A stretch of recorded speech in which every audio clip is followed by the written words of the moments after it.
آج کل جو ہم دیکھ رہے ہیں کہ ہمارے نوجوان اور ہمارا یوتھ بیٹھے بیٹھے انسٹاگرام کو اسکرول کرتے رہتے ہیں اور طرح طرح کی ریلز ان کے سامنے آتی ہیں. دیکھتے ہیں کہ فلاں جگہ بچی غیر مسلم کے ساتھ چلی گئی، فلاں بچی غیر کے ساتھ چلی گئی، اور پھر ان کا ایک خون کھولتا ہے اور وہ طرح طرح کے جذباتی اقدامات اٹھاتے ہیں، جیسے آپس میں فرینڈ سرکل میں اس طریقے کی باتیں کرنا، بھائی یہ بہت زیادہ غلط ہو رہا ہے، ہمیں کچھ کرنا چاہیے.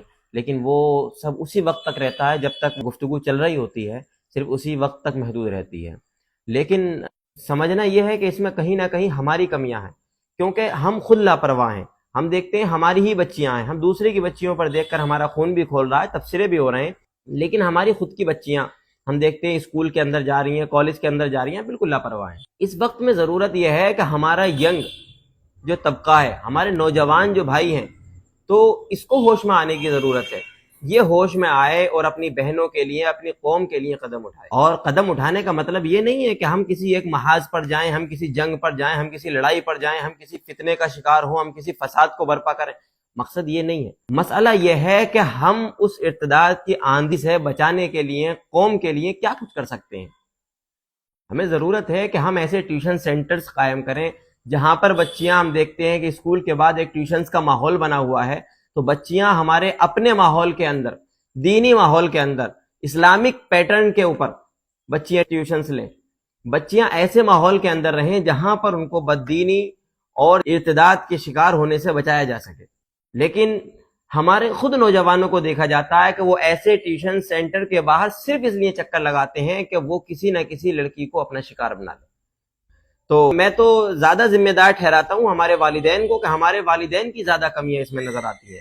کیونکہ اگر ہمارے والدین نے خود ان کو تربیت کا جام پلایا ہوتا، ان کے دل و دماغ کے اندر ایمان کی اہمیت، دین کی اہمیت کو پیوست کیا ہوتا، تو وہ دنیا سیکھتے ہوئے بھی دین اور ایمان کے پہلو کو اول ترین درجہ دیتی. تو ہمارے والدین کی لاپرواہیاں ہیں یہ جو اس طریقے کے حالات ہمارے سامنے آ رہے ہیں.